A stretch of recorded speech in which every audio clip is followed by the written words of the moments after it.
बहुत दुख होता है और शर्म भी आती है मुझे कि रात के 12 बजे मैंने पेपर में बोर्ड की जो मीटिंग थी उसके एक दिन पहले पेपर में आया था, कुछ पेपरों में आया था कि रात के 12 बजे एक रिक्शा चालक, गरीब रिक्शा चालक, उसका रिक्शा बार बार टूट रहा था और वो मोती झील के रोड के गड्ढों को वो भर रहा है।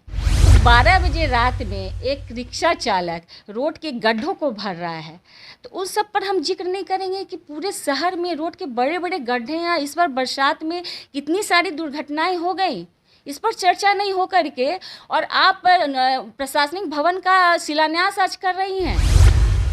तो मुझे बहुत दुख हुआ और मुझे बहुत शर्म आती है कि जनता ने मुझे इस पद पर बैठाया और एक रिक्शा चालक जिसकी सेवा मुझे करनी चाहिए और वो हमारे शहर के लिए इतना सोच रहा है, गड्ढा भर रहा है, तो ये जायज़ है मेरा गुस्सा आना। एक महापौर उप महापौर को बोलती हैं कि आप बैठक से जा सकती हैं। अगर उप महापौर जनता की समस्याओं को उठाती हैं, उनके बारे में बात करना चाहती हैं, तो ये महापौर महोदय को पसंद नहीं है। वो बोलती हैं कि आप बैठक से उठ के जा सकती हैं। तो मैं बिहार सरकार और बिहार के मुख्यमंत्री महोदय, माननीय मुख्यमंत्री महोदय और माननीय उप मुख्यमंत्री महोदय से मैं पूछना चाहती हूँ कि उन्होंने नगर पालिका एक्ट में ऐसा डाला है कि एक महापौर भरे सदन में उप महापौर को बोलेंगे कि आप उठ के जा सकती हैं।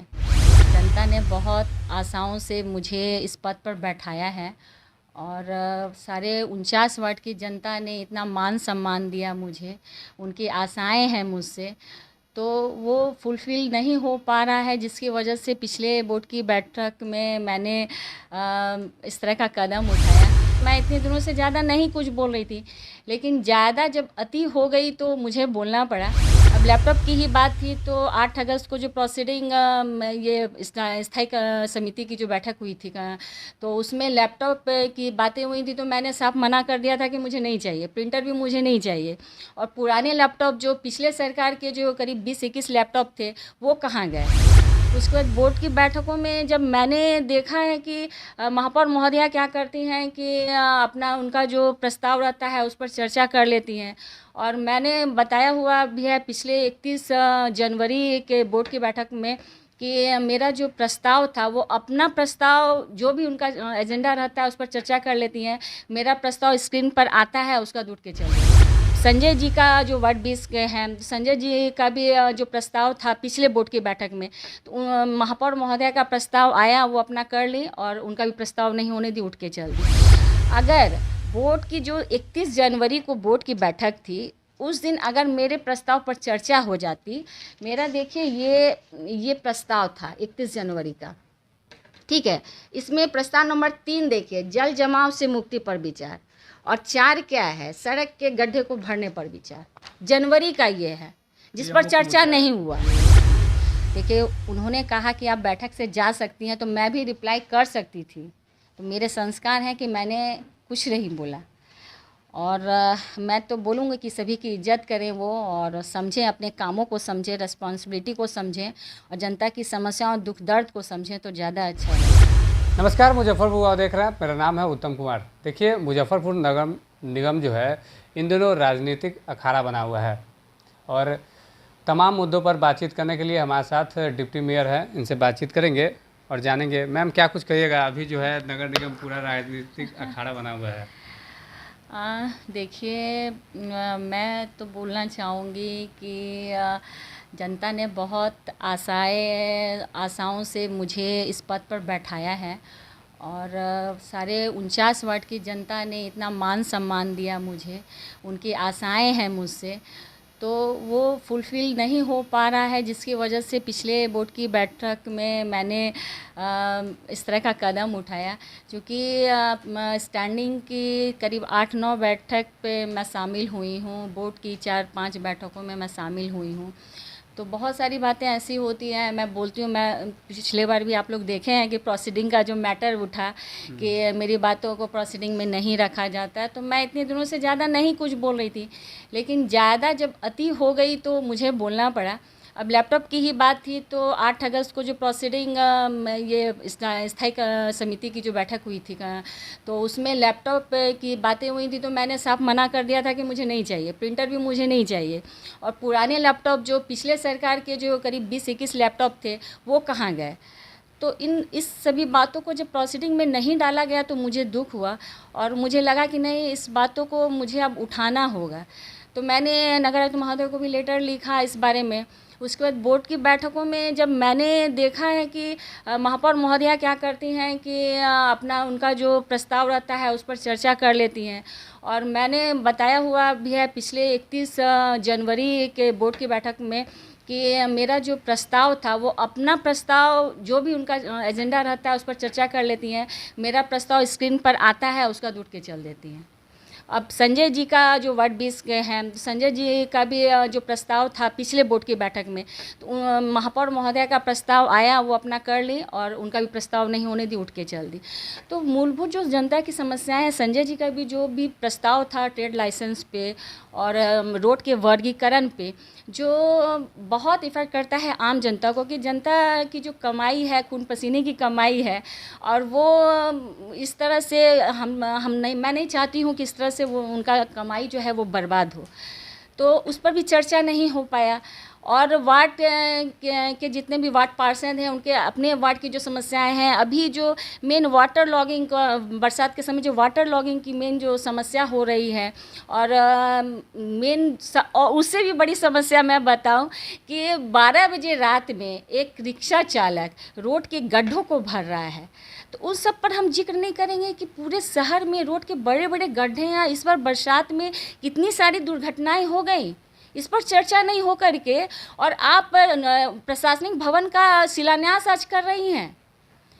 तो मुझे बहुत दुख हुआ और मुझे बहुत शर्म आती है कि जनता ने मुझे इस पद पर बैठाया और एक रिक्शा चालक जिसकी सेवा मुझे करनी चाहिए और वो हमारे शहर के लिए इतना सोच रहा है, गड्ढा भर रहा है, तो ये जायज़ है मेरा गुस्सा ना। अच्छा मैम, आप मतलब सीधे तौर पे ये कहा जा सकता है कि पार्षदों का और मतलब जो डिप्टी मेयर है उनका बात जो है नहीं सुना जाता है? बिल्कुल बिल्कुल नहीं सुना जाता है, इसलिए कुछ वार्ड के सदस्यों ने सामने आके थोड़ा अपनी प्रतिक्रियाएं भी दी, और करीब 36 ward, 34 ward, 33 ward, 47 ward, 49 ward सभी अभी भी जलमग्न हैं वाटर लॉगिंग से।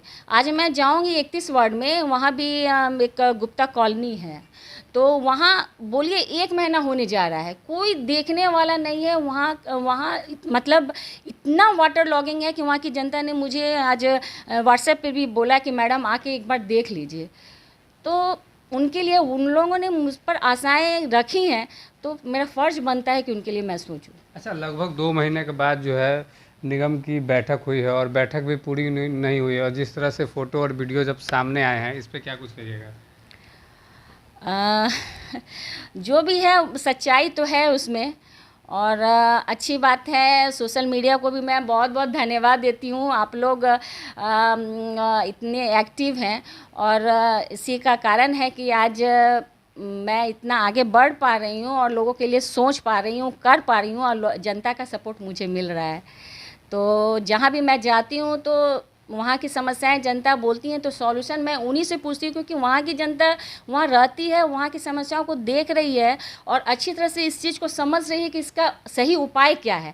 परमानेंट सॉल्यूशन तो उन्हीं से ही अच्छी तरह से मिल पाएगा। तो जिस तरह से मतलब बैठक में जो उंगली वगैरह दिखाया गया, जी, इस तरह की जो प्रतिक्रिया सामने आया, बहुत कुछ कहा गया था। जी देखिए, उंगली दिखाने की प्रतिक्रिया तो बोलने के क्रम में ये होता है, ये कोई बड़ी बात नहीं है, बोलने के क्रम में होता है। संजय केजरीवाल जी ने किया तो वो माफ़ी भी मांगे हैं, लेकिन एक महापौर उप महापौर को बोलती हैं कि आप बैठक से जा सकती हैं। अगर उप महापौर जनता की समस्याओं को उठाती हैं, उनके बारे में बात करना चाहती हैं, तो ये महापौर महोदय को पसंद नहीं है। वो बोलती हैं कि आप बैठक से उठ के जा सकती हैं। तो मैं बिहार सरकार और बिहार के मुख्यमंत्री महोदय, माननीय मुख्यमंत्री महोदय और माननीय उप मुख्यमंत्री महोदय से मैं पूछना चाहती हूँ कि उन्होंने नगर पालिका एक्ट में ऐसा डाला है कि एक महापौर भरे सदन में उप महापौर को बोलेंगे कि आप उठ के जा सकती हैं, और उन्होंने अगर इलेक्शन कराया और जनता के द्वारा हम लोगों को चुना गया है। महापौर को महोदय को भी चुना गया है, विधायक माननीय विधायक महोदय को भी चुना गया है। सारे 49 वार्ड की जनता उनको भी वोट की है, मुझे भी वोट की है। तो बिहार सरकार ने अधिकार क्यों नहीं पूरा दिया उप महापौर को? और मैं बोलना चाहूँगी बिहार सरकार को कि वो अपने नगर पालिका का जो एक्ट है उसमें संशोधन करे और पूरे बिहार के उप महापौर को अधिकार दे। ये मेरी गुजारिश है उनसे, और मैं कामना करूँगी ऊपर वाले से कि माननीय तेजस्वी महोदय अपने नगर पालिका एक्ट में संशोधन करवाएं जल्दी। क्या लगता है, मतलब अधिकार की कमी के कारण जो है मतलब जनता को फुल सपोर्ट नहीं मिल पा रहा है? जी कह सकते बिल्कुल। हैं?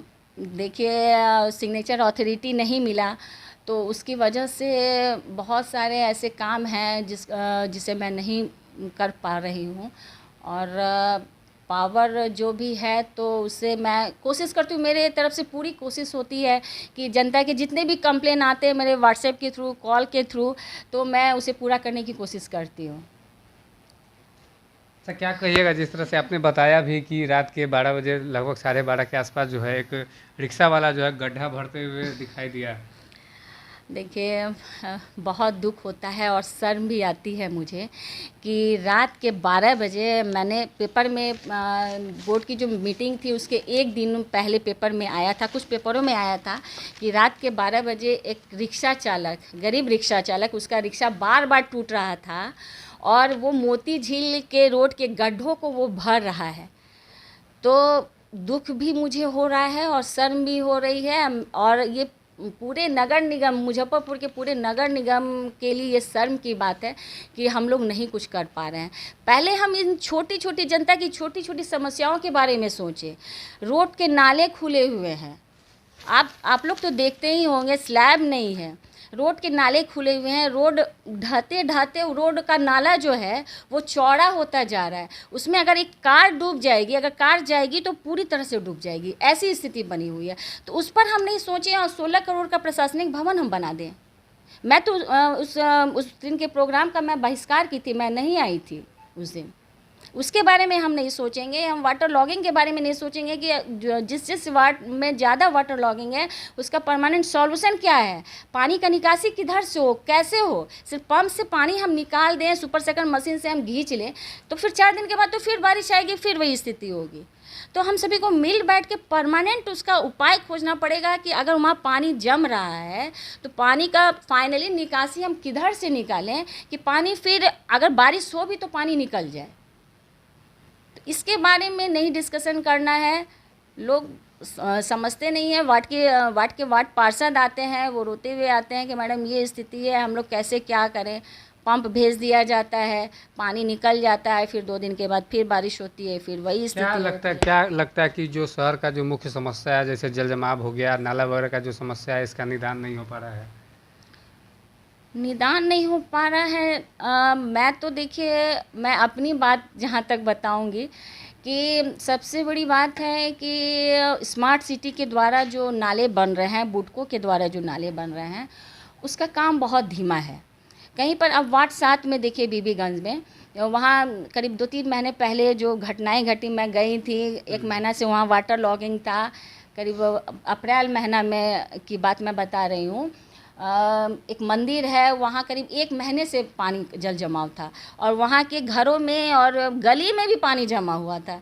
तो कुछ लोगों ने मुझे कंप्लेन किया कि मैडम किसी के घर में शादी थी, किसी के घर में श्राद्ध का क्रम था, तो वहाँ के लोगों ने मुझे बुलाया तो मैं गई थी। तो देखी तो बुडको जो नाला बना रहा है, वो नाला, उसका कार्य इतना धीमा है कि वो नाला बनाने के क्रम में वो तो ब्लॉकेज किए हुए था कि पानी अगर जाता रहेगा तो नाला बन नहीं पाएगा। वो ब्लॉकेज उसी तरह से था, पानी का निकासी नहीं हो पा रहा था। मैं शाम के समय गई तो फिर देखी हूँ, तो बुलाई हूँ स्मार्ट सिटी के जो भी हैं उनको, फिर नगर आयुक्त महोदय को मैं कॉल की, तो रातों रात फिर उस नालों को कोड़ के उसको पानी का निकासी कराया गया, पंप के थ्रू भी कराया गया। तो 1 दिनों में पूरा पानी, मोहल्ला का पानी पूरा निकला। तो कनेक्टिविटी भी नहीं है। कनेक्टिविटी जो है, जगह जगह बुडको नाला बनाया है या नगर निगम के थ्रू भी नाला बनाया है, तो कनेक्टिविटी नहीं है। कहीं कहीं पर पोल के खम्भे हैं, तो नाला बनाते क्रम में पोल का खम्भा आ गया तो ये लोग छोड़ दिया, फिर उसके आगे नाला बना दिया, तो पानी आगे निकासी कैसे होगी। सीवरेज पाइपलाइन जो भी बिछा गया है उसकी कनेक्टिविटी नहीं है, होम से कनेक्टिविटी नहीं है। तो कार्य जो है वो उसको सिस्टमैटिक ढंग से नहीं कराया जा रहा है। मैंने हर बार लेटर लिखा है। देखिए मैंने ये खोदे गए गड्ढे पर 15 जून को एक लेटर लिखा है। देखिए रिमाइंडर है, इसके पहले भी मैं मई में भी लेटर लिखी हूँ कि खोदे गए बरसात के पहले जितने भी गड्ढे खोदे गए हैं उसको आप भरिए, बैरिकेटिंग दीजिए। और पाइप के लिए, अगर गैस पाइपलाइन के लिए, पानी पाइपलाइन के लिए अगर गड्ढे कोड़े गए हैं तो पाइपलाइन बिछ गया तो उसमें मिट्टी भर के आप फाइनली उसको सीमेंटेड कीजिए। तो मैंने तो आगा शुरू में मैं करती आई हूँ, रिमाइंडर के थ्रू भी मैंने नगर आयुक्त महोदय को किया। तो बहुत हद तक कार्यपालिका पदाधिकारी भी इसके लिए जिम्मेदार हैं। हम लोग नगर निगम के लोग तो जिम्मेदार हैं ही। और जहाँ तक मेरी बात है, मैं कोशिश कर रही हूँ, आगा पहले कर देती हूँ। अगर बोर्ड की जो 31 जनवरी को बोर्ड की बैठक थी, उस दिन अगर मेरे प्रस्ताव पर चर्चा हो जाती, मेरा देखिए ये प्रस्ताव था 31 जनवरी का, ठीक है। इसमें प्रस्ताव नंबर 3 देखिए, जल जमाव से मुक्ति पर विचार, और 4 क्या है, सड़क के गड्ढे को भरने पर विचार। जनवरी का ये है जिस पर चर्चा नहीं हुआ, मुख्य मुद्दा था। फिर ट्रेड लाइसेंस पर भी था, जो दुकान विस्थापित जो लोग हैं उनको पुनर्वास करने पर भी चर्चा था। तो इन सभी पर चर्चा नहीं हुआ। अगर इस पर चर्चा हो गया रहता, 5 महीना हमारे पास था, जल जमाव से मुक्ति पर परमानेंट सॉल्यूशन हम लोग निकाल चुके रहते, गड्ढे सबको भरे रहते। तो आज जो गाड़ी पलट रही है, जो अब कुछ दिनों पहले देखे कि डीएम आवास के पास जो गाड़ी पलटी, तो ये सब चीज़ नहीं होता। तो अच्छा मैम, एक चीज़ बताइएगा कि नगर निगम की बैठक में मतलब जिस तरह से मेयर के द्वारा जो व्यवहार जो सामने आया, तो जनता का क्या हाल होता होगा यहाँ? जनता, ये तो आप जनता से ही जाके पूछ सकते हैं तो बेटर जवाब मिल सकता है। अच्छा, मैं ज़्यादा मांगे वगैरह हैं, कुछ मांगे हैं आपकी? जिस तरह से उनका व्यवहार सामने आया था, इसके बाद आपकी क्या मांगे हैं? देखिए वो तो महापौर हैं, अध्यक्षता करती हैं, अध्यक्ष हैं, तो शालीनता से उन्हें पेश आना चाहिए और किताब को पढ़ लें, नगर पालिका एक्ट को पढ़ लें, क्या नियम है, क्या रूल है, और सभी की इज्जत करें। देखिए उन्होंने कहा कि आप बैठक से जा सकती हैं, तो मैं भी रिप्लाई कर सकती थी। तो मेरे संस्कार हैं कि मैंने कुछ नहीं बोला। और मैं तो बोलूँगी कि सभी की इज्जत करें वो, और समझें, अपने कामों को समझें, रिस्पॉन्सिबिलिटी को समझें, और जनता की समस्याओं दुख दर्द को समझें, तो ज़्यादा अच्छा रहेगा। अच्छा, आपकी तरफ से जो है मतलब जितने भी बिहार में डिप्टी मेयर है उनके द्वारा धरना प्रदर्शन करने की बात कही जा रही है। देखिए सभी तो एक साथ सपोर्ट में मेरे हैं। मैंने व्हाट्सएप पर सभी को भेजा, तो दुख तो सभी को है। अपमान, देखिए ऐसी बात नहीं है, हर जगह हर डिस्ट्रिक्ट में ऐसा उप महापौर के साथ हो रहा है।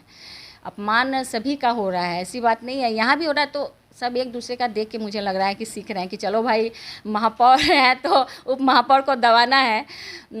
लेकिन अगर नहीं ऐसा होता है, उनको तो माफ़ी मांगनी चाहिए। अगर ऐसा नहीं होगा तो पूरे बिहार की के जो हैं उप महापौर आएंगे एक ये पे स्टेज पे। चलिए मैम, थैंक यू। देखिए अभी जो है मुजफ्फरपुर नगर निगम के जो डिप्टी मेयर है वो हमारे साथ मौजूद थे। तमाम जो बातचीत है इनसे हुई है। आपको बता दें कि बीते दिनों लगभग 2 महीने के बाद जो है मुजफ्फरपुर नगर निगम का बैठक आयोजित हुई थी, लेकिन वह नहीं हो पाया। वहीं आप जैसा कि बातचीत में पता चला, यह आप समझ सकते हैं कि यहाँ जो है पार्षदों की बात को नहीं सुना जाता है, तो फिर जो यहाँ के शहरवासी है उनके समस्याओं का जो है निदान कैसे हो पाएगा। बने रहिए आप हमारे साथ, देखते रहिए मुजफ्फरपुर।